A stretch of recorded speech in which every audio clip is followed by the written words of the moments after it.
It's become a curse in the modern world. Many of the population, human population of all age groups, they are going through skin diseases. Skin diseases, if you see the leading skin problems, there is psoriasis, vitiligo, dermatitis, eczema, and ulcers.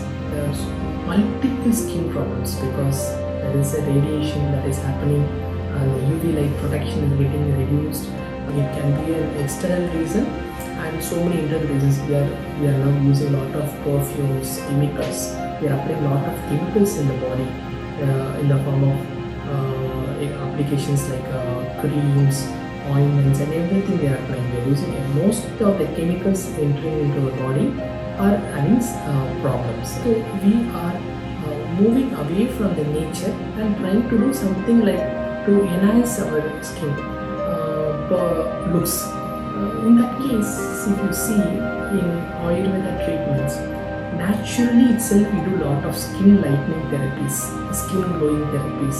We do a lot of de-tanning programs with natural products, and it has so much result oriented.